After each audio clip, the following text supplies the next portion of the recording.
Hello everyone, मैं हूं हर्ष। स्वागत है आप सबका अपने चैनल महा नीट अपडेट पर। आप सभी नीट एस्पिरेंट के लिए एक बहुत ही इम्पोर्टेंट अपडेट है।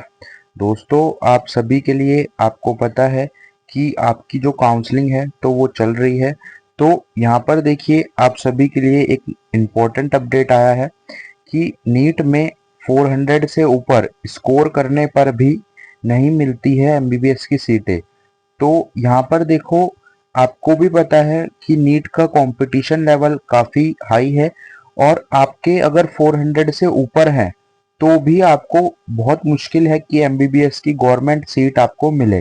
तो आपको किस तरीके से और कहाँ पर आपको जो सीटें हैं वो मिल सकती है, तो इसके बारे में यहाँ पर बताया है।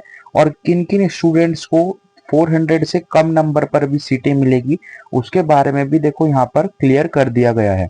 सबसे पहले देखो, नीट काउंसलिंग 2025 में, नीट 2025 में 400 से प्लस स्कोर करने के बाद भी एमबीबीएस सीट मिलना आसान नहीं होता। तो ये बात आप सभी को पता है। कट ऑफ, कैटेगरी और स्टेट कोटा, ये सब निर्भर करती हैं। मतलब आपकी जो कैटेगरी है वो आपकी सबसे ज्यादा निर्भर करती है। ऊपर से आपकी जो कट ऑफ है तो वो, और आपका जो स्टेट कोटा है वो, ठीक है। ये तीन चीजें हैं जो आपको सबसे ज्यादा निर्भर करती है आपकी काउंसलिंग में। मतलब कि आपकी जो कट ऑफ है, मतलब आपके कितनी कट ऑफ आ रही है, कितने मार्क्स आ रहे हैं, वो आपकी कैटेगरी कौन सी है, एससी एसटी है या जनरल है, ठीक है।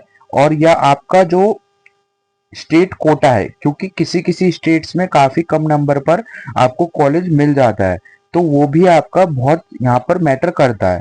अब देखो, सरकारी कॉलेज की जो कट ऑफ है वो ज्यादा होती है, जबकि जो प्राइवेट कॉलेज है उसकी फीस बहुत ज्यादा होती है, ठीक है। ऐसा यहाँ पर काउंसलिंग स्टूडेंट के लिए जरूरी है कि वो सही से काउंसलिंग करें। तो देखो, नीट काउंसलिंग में हर साल लाखों छात्र शामिल होते हैं, जिनमें से एमबीबीएस की सीटें काफी कम स्टूडेंट्स को ही मिल पाती है। लेकिन बड़ा सवाल छात्रों के मन में ये है कि नीट में क्या 400 से ज्यादा अंक के बाद भी एमबीबीएस सीट मिल सकती है। तो देखो, अब यहाँ पर आपकी सारी चीजें क्लियर करी है। नीट काउंसलिंग 2025 शुरू होने पर से पहले ही आपको ये चीज जाननी चाहिए। लेकिन अब आपको पता है कि आपकी काउंसलिंग स्टार्ट है, तो सिर्फ अंकों पर ही नहीं बल्कि आपकी जो कट ऑफ है और आपका स्टेट कोटा है और आपकी जो सरकारी कॉलेजों की संख्या है, तो उस पर आपका यहाँ पर निर्भर करता है। सबसे पहले देखो, नीट काउंसलिंग में एमबीबीएस सीट किसे मिलेगी, ठीक है। तो ये यहाँ पर बताया गया है कि नीट में अगर आपके 400 से ऊपर स्कोर कर रहे हैं तो उसे खराब नहीं माना जाता, लेकिन स्कोर सुनिश्चित प्रवेश गारंटी नहीं देता है। मतलब 400 नंबर जो है वो आपकी गारंटी नहीं देता कि आपको 100% ही सीट मिलेगी, ठीक है। तो इसके लिए अगर आप जनरल कैटेगरी से हैं और सरकारी सीट चाहते हैं तो 400 स्कोर पर मिलना थोड़ा मुश्किल हो जाता है, ठीक है। जनरल कैटेगरी में 400 मार्क्स पर सरकारी सीट मिलना काफी मुश्किल है, ठीक है। लेकिन अगर आप S C S T OBC या ईडब्ल्यूएस कैटेगरी से हैं तो आपको 400 स्कोर पर सीट मिल सकती है, ठीक है। तो यहाँ पर यही चीजें बताई है। अब देखो, एमबीबीएस सीट मिलने पर किन चीजों पर निर्भर करेगी।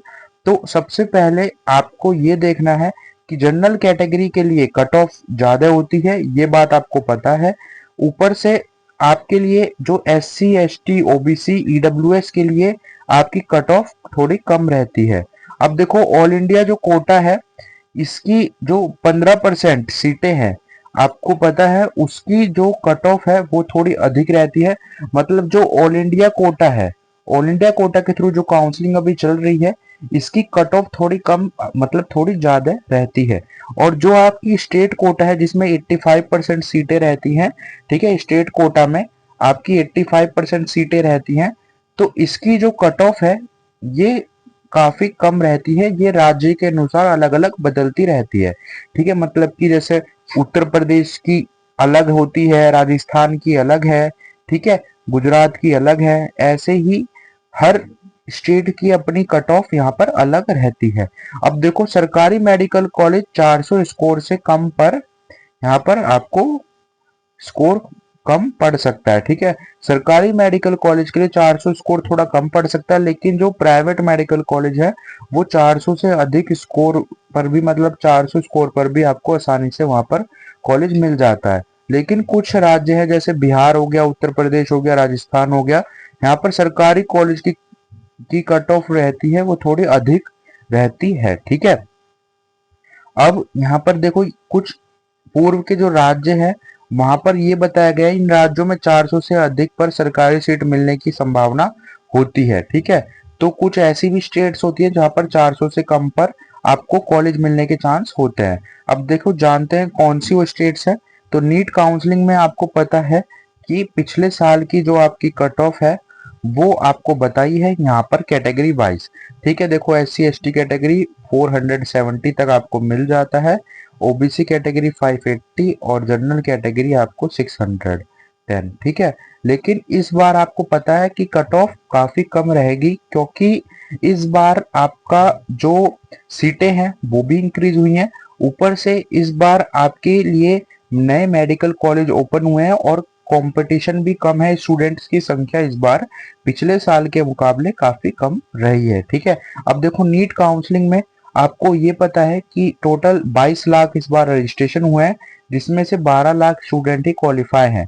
तो उन 12 लाख स्टूडेंट्स में से अब एमबीबीएस की सीटें अप्रोक्स देखा जाए तो 1,25,000 के आसपास है, तो इन्हीं को ही मिलेगी। इसमें से भी प्राइवेट सीटें आधी हैं, अप्रोक्स देखा जाए तो 60,000 और प्राइवेट और गवर्नमेंट 60,000। ठीक है, तो ये चीजें हैं जो आपको पता होना चाहिए। अब देखो नीट काउंसलिंग में सबसे पहले 400 स्कोर करने वालों को क्या करना चाहिए, तो ये जानकारी यहाँ पर दी है कि आपको एक विकल्प देखना चाहिए सबसे पहले स्टेट कोटा, मतलब आपकी स्टेट में अगर आपको सरकारी कॉलेज मिल जाए तो काफी अच्छा है। फिर आपको ये देखना चाहिए कि डीम यूनिवर्सिटी प्राइवेट कॉलेज अगर आप लेना चाहे तो ले सकते हो, नहीं तो आप बीडीएस बीएएमएस बीएचएमएस इन कोर्स को भी कर सकते हो, ये भी कोर्स काफी अच्छे कोर्स हैं। ठीक है, और अगर आपका लक्ष्य एमबीबीएस है करना ही है तो आप एक साल ड्रॉप लेकर अगले साल तैयारी कर कर भी कर सकते हो। ठीक है, तो देखो अगर आप बीएमएस बीएचएमएस और बीडीएस करना चाहते हो, देखो बीडीएस की तो ऑल इंडिया काउंसिलिंग चल भी रही है। ठीक है, बीएमएस बीएचएमएस आयुष काउंसिलिंग चलने वाली है, जैसे ही चलेगी आप सभी को नोटिफिकेशन मिल जाएगा। चैनल को सब्सक्राइब कर लेना और टेलीग्राम चैनल ज्वाइन कर लेना, नीचे लिंक डिस्क्रिप्शन में है। सारी इन्फॉर्मेशन मिलती रहेंगी सबसे पहले आपको टेलीग्राम चैनल पे। ठीक है, तो इस वीडियो को एक लाइक कर देना। और देखो अब आप सभी के लिए सारी चीजें क्लियर हो गई हैं कि कितने मार्क्स पर आपको एक गवर्नमेंट सीट मिलेगी। तो देखो सबसे पहले आपको एक चीज पता होना चाहिए कि ऑल इंडिया जो कोटा है तो इसमें 15% सीट आपकी होती है। ठीक है, मतलब कोई कॉलेज है जिसकी 100% सीट है तो 15% सीटों पर तो ऑल इंडिया कोटा के थ्रू काउंसलिंग होगी।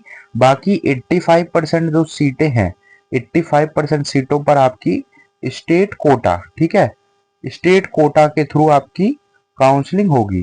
ठीक है, तो इसमें आपको एक चीज का ध्यान रखना है कि जो 15% ऑल इंडिया कोटा के थ्रू काउंसलिंग होती है जो अभी चल भी रही है, और अलग अलग स्टेट्स की भी चल रही है, ऐसी बात नहीं है, स्टेट्स की भी चल रही है, लेकिन ऑल इंडिया कोटा की काउंसलिंग की जो कट ऑफ है, ठीक है, ऑल इंडिया कोटा की जो काउंसलिंग की कट ऑफ है वो थोड़ी सी हाई रहती है एज कंपैरिजन टू आपकी स्टेट कोटा। ठीक है, तो स्टेट कोटा में अगर आपके देखो 350, 400, 450 और 500 नंबर तक भी हैं जनरल कैटेगरी, तो आप स्टेट कोटा में एक एमबीबीएस सीट के लिए आप अप्लाई कर सकते हो, आपको आराम से वहां पर सीट मिलने के चांसेस होते हैं।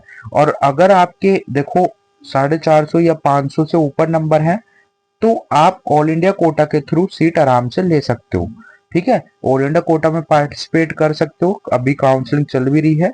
ठीक है, तो आप ऑल इंडिया कोटा में पार्टिसिपेट कर सकते हो और आप वहां पर सीट आराम से ले सकते हो। तो देखो सारी मैंने आपको क्लियर कर दी है आप बातें। अगर कोई भी आपका डाउट बचा है तो आप मेरे से कमेंट करके पूछ सकते हो। बाकी लेटेस्ट अपडेट लेने के लिए टेलीग्राम चैनल ज्वाइन कर लेना। टेलीग्राम चैनल पे आपको लिंक डिस्क्रिप्शन में है और इस पर आपको सबसे पहले सारे कॉलेज के लिस्ट और जितनी भी लेटेस्ट अपडेट आती है नीट से रिलेटेड वो आपको मिल जाती है। ठीक है, तो टेलीग्राम चैनल ज्वाइन कर लेना। बाकी कोई डाउट हो तो कमेंट में पूछ लेना। अगर ये वीडियो अच्छी लगी तो इस वीडियो को एक लाइक कर देना। ऐसे और अपडेट लेने के लिए मेरे चैनल को सब्सक्राइब कर लेना। Thank you so much everyone for watching my video. फिर मिलते हैं किसी नेक्स्ट टॉपिक के साथ, किसी नेक्स्ट अपडेट के साथ।